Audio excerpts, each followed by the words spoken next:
Hi అండి అందరికీ. ఈరోజు ఇంకొక టేస్టీ కర్రీతో మీ ముందుకొచ్చేసాను. సో, దీనికోసం ఫస్ట్ ఆనియన్, క్యాప్సికమ్ ఇలా తరుక్కొని ఫ్రై చేసుకోవాలి. లైట్‌గా ఆయిల్ ఏసేసుకొని. ఫ్రై చేసిన ఇవన్నిటిని ఒక పక్క బౌల్‌లోకి తీసేసుకొని, అదే ప్యాన్‌లో మళ్ళీ కొంచెం జీరా, దాల్చిన చెక్క, బిర్యానీ ఆకు వేసుకోవాలి. అవి వేసుకున్న తర్వాత ఫ్రై చేసుకొని, ఫ్రై అయిపోయిన తర్వాత మనము టమాటాస్ వేసుకోవాలండి. మనం తరిగి పెట్టుకున్న టమాటాస్ కూడా వేసేసుకొని బాగా మగ్గించుకోవాలి. కొంచెం మగ్గిపోయిన తర్వాత ఇందులోనే మనము కొంచెం శనగపిండి వేసుకోవాలండి. శనగపిండి వేసుకుంటే కొంచెం థిక్‌నెస్ వస్తుంది. సో, టేస్ట్ కూడా కొంచెం డిఫరెంట్‌గా ఉంటుందండి. ఎప్పుడు చేసేలా కాకుండా కొంచెం ఇలా చిన్న చిన్నవి ఏదైనా యాడ్ చేసుకుంటే కర్రీ చేంజ్ ఉంటుంది. మనము డైలీ చేసుకునేవి కాకుండా ఇలా వేసుకున్నప్పుడు టేస్ట్ కూడా కొంచెం మారుతుందనమాట.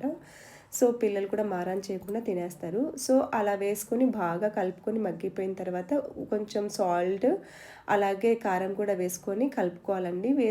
ఇలా కలుపుకున్న తర్వాత మనము పెరుగును కూడా కొంచెం వాటర్ ఏసుకొని కలుపుకోవాలి. అలా కలుపుకున్న తర్వాత ఆ పెరుగును కూడా వేసుకొని మ కలిపేసుకోవాలండి అంతే. సో, పెరుగు పడితే దాని టేస్టే వేరుగా ఉంటుంది. మనకు తెలుసు కదా! చాలా కమ్మగా ఉంటుందనమాట. సో, ఇలా వేసుకున్న తర్వాత దీంట్లో మళ్ళీ కొంచెము జీరా పౌడర్, అలాగే కొరియాండర్ పౌడర్ కూడా వేసుకోవాలండి. అంతే. ఇంకా ఏ మసాలాస్ కూడా అవసరం లేదు. మీకు ఇష్టం ఉంటే గరం మసాలా అవి కూడా వేసుకోవచ్చు. బట్ అన్నిట్లో వేస్తే రొటీన్ టేస్ట్ అయిపోతుందని చెప్పేసి నేను అవి ఏమీ కూడా యూజ్ చేయలేదండి. ఇంకా ఈ ఒక్కటే కారము, ఆహ్, జీరా పౌడరు, అలాగే కొరియాండర్ పౌడర్ మాత్రమే యూజ్ చేశాను. అలా వేసి కలుపుకున్న తర్వాత మనకు గ్రేవీ కన్సిస్టెన్సీ కోసము నేను కొంచెం వాటర్ ఏసానండి. మీ మెంబర్స్‌ని బట్టి మీరు చూసుకొని వేసుకోవటం అంతే.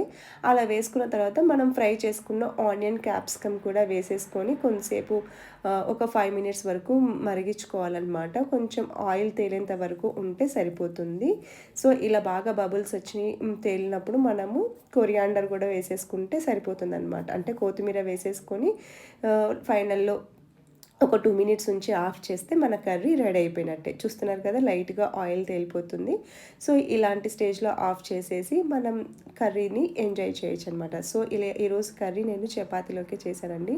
సో, ఈ ఎవరింట్లో అయినా డైలీ నైట్ చపాతీయే అయిపోయింది ఈ కాలంలో. సో, ఇలా డైలీ చపాతీ అప్పుడు మనము రొటీన్ కర్రీస్ కాకుండా మనం ఇలా చిన్న చిన్న చేంజెస్‌తో కర్రీస్ చేసుకుంటూ ఉంటే చాలా బావుంటుంది.